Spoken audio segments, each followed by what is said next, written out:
Bonjour à toutes et à tous, vous venez d'embarquer sur les ondes de C'est quoi cette histoire, le podcast qui vous invite à remonter le temps.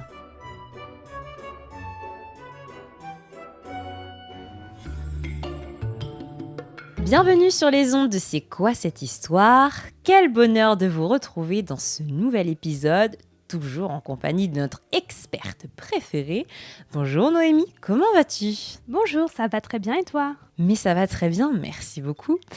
Dans ce nouvel épisode, Noémie, ou devrais-je dire Noémie Cordula, va nous faire un petit point tendance des outfits made in romantique. Alors rangez vos jeans baskets, la mode est à la toge. Aujourd'hui, quand on souhaite se procurer des vêtements dans l'air du temps, on dispose d'un large panel de boutiques et d'enseignes en ligne ou en physique pour trouver notre bonheur.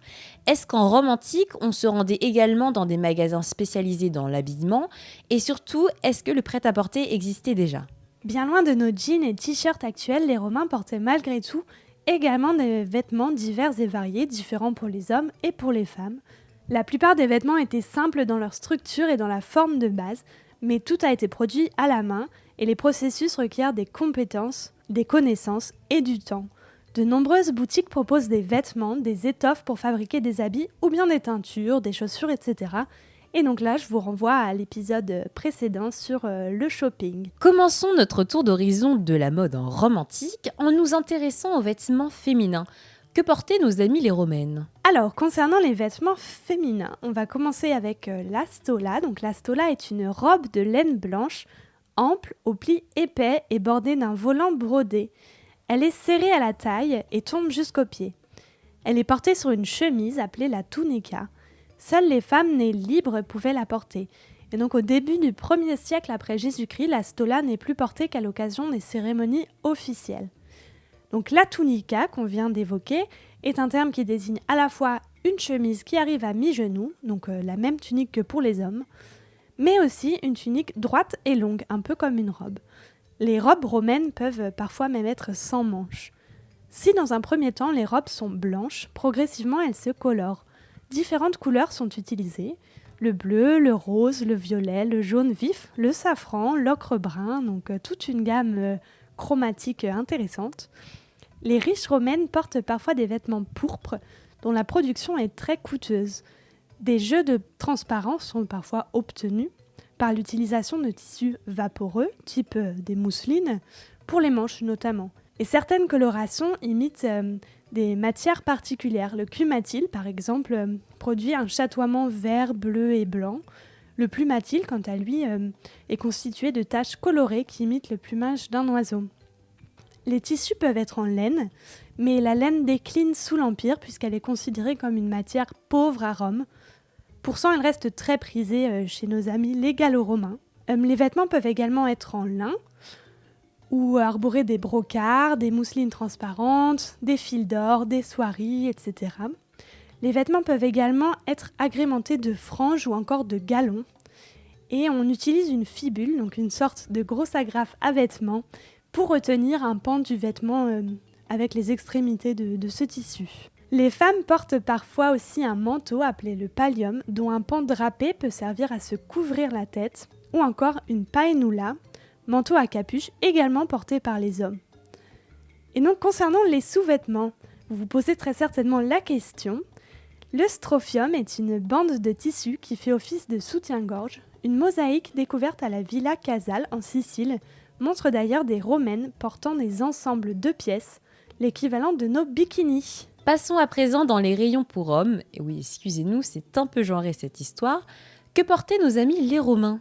Donc pour les hommes, on va recommencer avec la tunica, donc la même que tout à l'heure, qui est ici une chemise de laine à manches courtes, fabriquée en cousant 2 parties de laine confectionnées au préalable.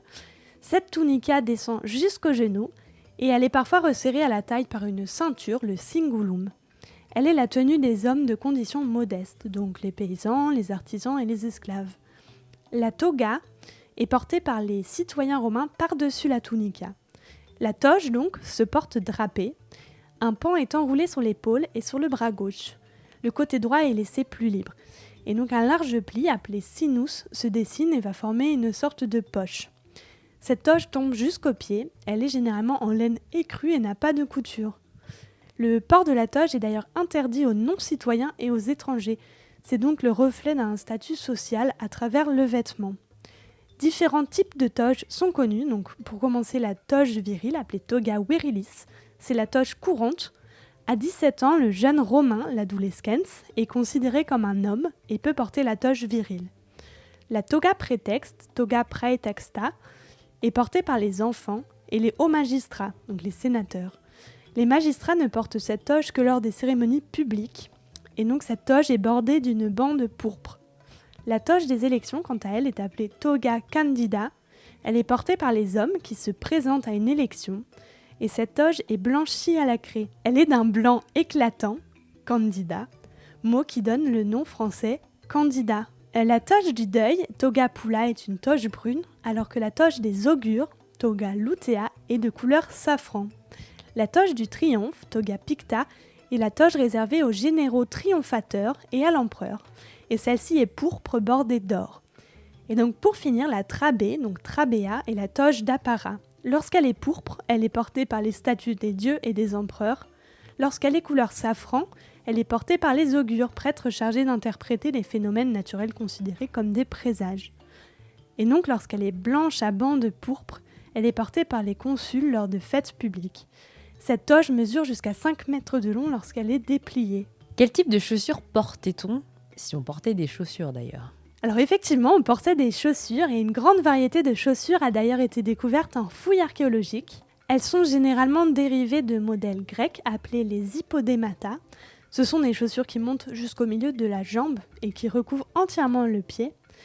Et des pédita, qui elles sont des sandales à semelles. Les deux chaussures les plus portées sont la solea, une sandale domestique formée d'une simple semelle, et le calceus, chaussure de ville fermée couvrant le pied, qui se compose d'une semelle de cuivre. Les calcei cloutés sont les chaussures du citoyen romain. Concernant les sandales, les lanières enserrent le pied en passant sur la partie supérieure de celui-ci.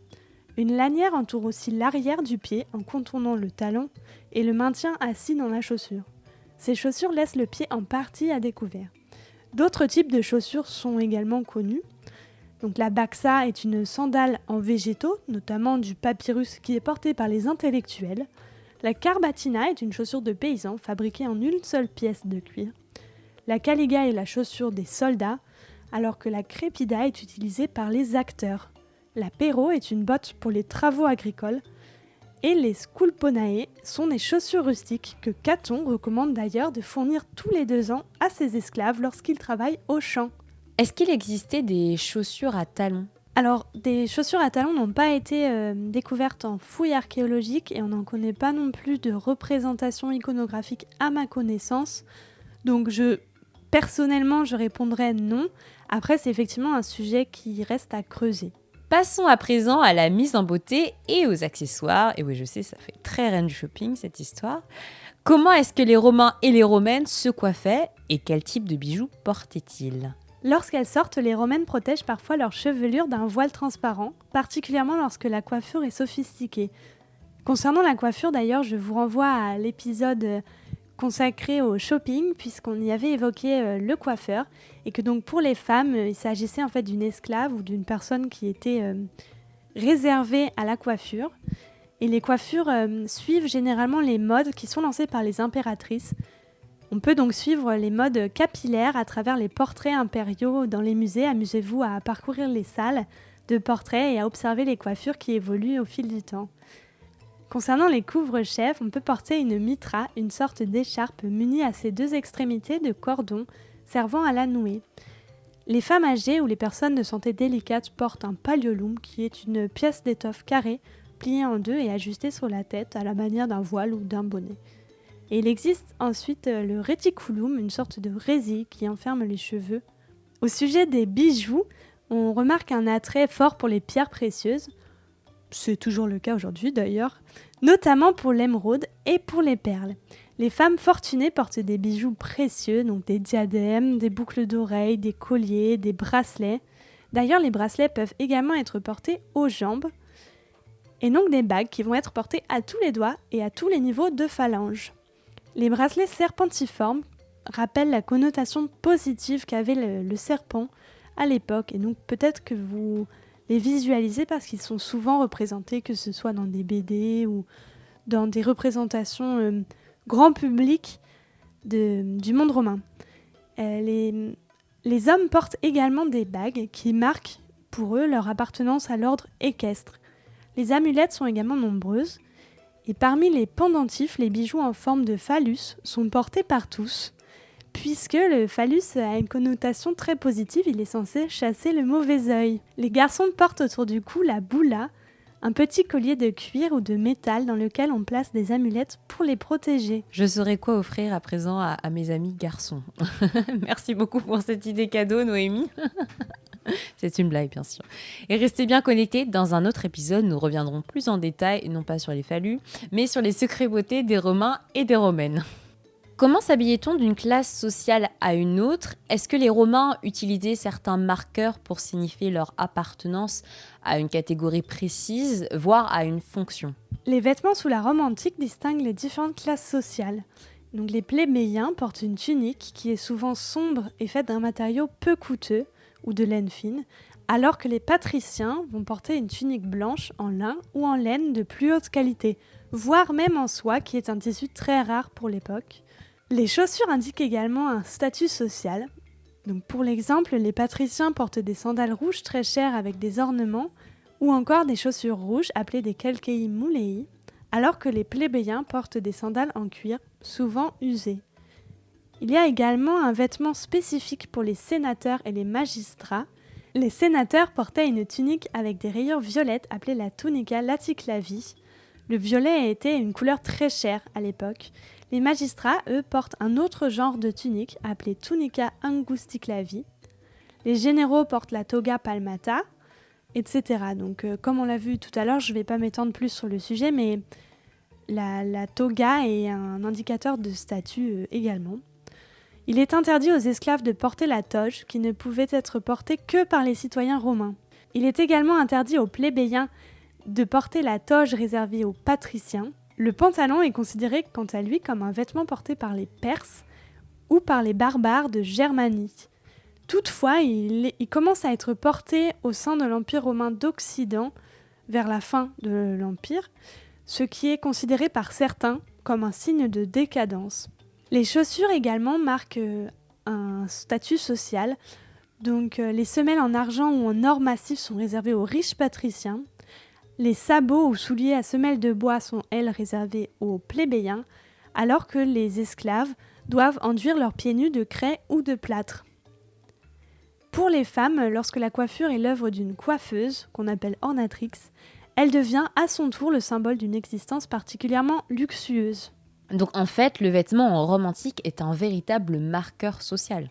Effectivement, si les textes juridiques et les usages de la Rome républicaine et impériale établissent un classement entre les vêtements selon le statut, homme libre ou non, entre le sexe et l'âge, certains vêtements apparaissent toutefois comme unisexes. Et surtout, c'est la façon de les porter, on parle d'habitus, les gestes, gestus, et la démarche qu'on va adopter, donc incessus, qui donne à ces vêtements une connotation plutôt masculine ou féminine. Le sens du vêtement est finalement construit par un système d'opposition, par exemple toga pura vs toga praetexta, qui ne fonctionne que lorsqu'il est en contexte. Et donc pour ouvrir un peu ce sujet, je voudrais aborder rapidement, en guise de conclusion, la question du travestissement, puisque l'exemple le plus célèbre de l'histoire de la République romaine concernant le travestissement concerne le tribun Claudius, qui s'était en fait déguisé en femme pour pouvoir assister à la célébration du culte secret de Bonadea, un culte réservé aux femmes donc, dans la maison de César, et qui a tenté d'approcher ainsi l'épouse de celui-ci, Pompeia. Et donc dans le texte qu'écrit Cicéron à son sujet, Claudius avait, je cite, « une robe safran, un turban, des sandales de femme, des bandelettes pourpres, un soutien-gorge et une cithare. » Et donc son travestissement est un scandale puisque il est considéré comme une altération de sa qualité de citoyen. Et donc une telle transformation vestimentaire compromet finalement le statut de celui ou de celle qui s'est exposé publiquement au regard de ses contemporains, puisqu'il adopte une autre identité par ce biais. Donc finalement, le travestissement pour les Romains n'est pas un simple changement de vêtements, mais il représente une sorte de jeu dangereux pour eux, avec l'identité sociale qui n'existe qu'à travers le regard des autres finalement. Merci à toi Noémie pour toutes ces précieuses informations. Si vous avez envie d'être incollable sur la mode en Rome antique, retrouvez toutes les œuvres de référence sur le sujet, listées soigneusement en description par Noémie. J'espère que cet épisode vous aura plu. Si c'est le cas, n'hésitez pas à le partager autour de vous et à nous laisser un petit commentaire, ça fait toujours plaisir. À bientôt Noémie. À bientôt. On se retrouve très vite pour un nouvel épisode et d'ici là, portez-vous bien. À bientôt sur C'est quoi cette histoire ?